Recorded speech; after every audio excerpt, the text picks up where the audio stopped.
salah satu poinnya mengatakan kalau yang terdakwa itu tidak melakukan pembunuhan dan juga tidak membawa jenazah dari korban gitu. Gimana ini dari pihak keluarga melihat ini? Ya. Kami tetap seperti statement-statement kami sebelumnya bahwa pembunuhan saja kami keberatan.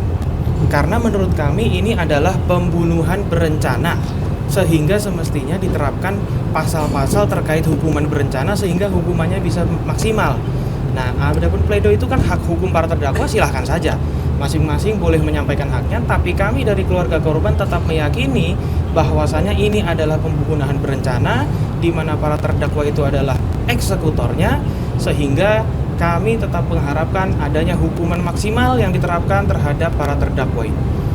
Terkait dengan poin restitusi tadi Bang, ini kan ketiga terdakwa tidak menyanggupi untuk membayar restitusi itu. Bagaimana tanggapannya? Pertama, sebelum kami bicara soal terdakwa, kami agak keberatan dengan apa yang dilontarkan oleh Ketua Majelis pada persidangan tadi, karena Ketua Majelis kan tadi sempat menyampaikan ke auditor agar mengecek ke BRI terkait dengan apakah nilai dalam restitusi senilai 5, sekian miliar itu sudah dipotong dengan dana pensiun almarhum atau belum. Yang ingin saya tegaskan di sini, apa urusannya dana pensiun almarhum yang menjadi haknya dari tempat dia bekerja dengan restitusi yang terjadi akibat tindak pidana pembunuhan yang terjadi saat ini? Apa hubungannya? Itu yang menjadi keberatan kami. Ada atau tidak adanya pembunuhan ini, dana pensiun itu sudah menjadi hak almarhum dari tempatnya bekerja. Dan 5 miliar itu sangat-sangat tidak sebanding dengan nyawa. 100 miliar pun tidak sebanding dengan nyawa.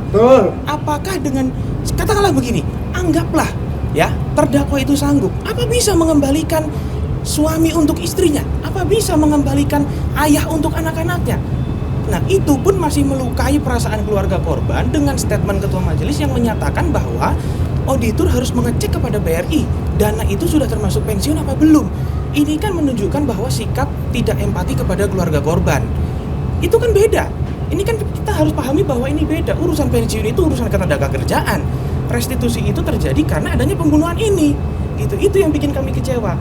Terdakwa sanggup atau tidak sanggup itu adalah hak terdakwa untuk menyampaikan, tapi kami dari kuasa hukum dan juga keluarga korban tidak akan berhenti menuntut keadilan hanya sampai di sini. Andaikan tidak dipenuhi dalam proses persidangan pidana ini, kami akan ajukan gugatan secara perdata. Ini kan tadi di persidangan juga disebutkan kemungkinan adanya peran dari senior yang disebutkan tadi sama terdakwa itu gimana? Ya itulah dia, makanya kami sudah sebutkan tadi bahwasanya terdakwa yang disidangkan ini adalah eksekutor. Dari kemarin pun kami sudah sebutkan, siapapun aktor-aktor intelektual, siapapun memberi perintahnya juga harus diproses, harus diperiksa, harus diusut. Itulah kenapa sebagai salah satu bentuk upayanya, sebagai salah satu bentuk upaya kami akan mengajukan judicial review ke Mahkamah Konstitusi terkait pasal 170 ayat 1 KUHP, di mana pasal 170 ayat 1 tersebut masih menjadi ambigu karena terhadap para pelaku yang terdiri dari umum, sipil dan militer, ya semestinya itu diadili di peradilan umum. Tapi karena tidak ada frasa wajib dalam pasal tersebut, terjadilah yang terjadi hari ini. Terdapat potongan-potongan fakta yang tidak bisa dipenuhi dalam persidangan. Sebagaimana contoh, dalam persidangan perkara ini auditor kan sudah memanggil 2 saksi, ya, yaitu saksi Ken dan saksi Dwi untuk hadir dalam proses persidangan di peradilan militer. Tapi karena 2 orang tersebut takut akan memberatkan perkaranya di peradilan umum, akhirnya tidak bersaksi, sehingga ada potongan-potongan fakta yang hilang. Kenapa itu terjadi? Karena tidak ada kepastian hukum. Makanya kami akan uji itu ke MK supaya frasa wajib di mana terhadap pelaku yang terdiri dari sipil dan militer wajib diadili di peradilan umum, sehingga semua faktanya bisa tersambung, tidak terpotong, dan para pelaku bisa dituntut maksimal. Ini kan merugikan korban karena terpotong faktanya, ada yang di peradilan umum, ada yang di peradilan militer, sehingga tuntutan hukumannya menjadi ringan. Itulah yang akan kami lakukan, termasuk soal restitusi tadi. Kami keberatan.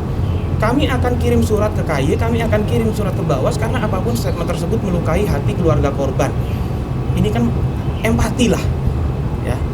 Untuk penegasan berarti ada 3 langkah hukum ke depannya. Pertama perdata, terus pelaporan ke KY, dan juga judicial review gitu ya Bang? Iya, Artinya gini, Ya, perdata itu untuk ditujukan untuk para terdakwa kah atau ke iya, kita jangan lupa bahwasanya terdakwa ini kan tidak hanya di peradilan militer saja, tapi ya itu yang saya bilang, harusnya semua ini diadili dalam satu peradilan supaya tidak ada potongan-potongan fakta yang berceceran.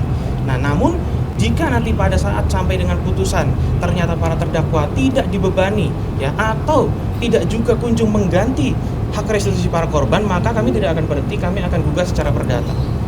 Gitu. Cukup? Oke. Oke, Bang. Ya. Ya.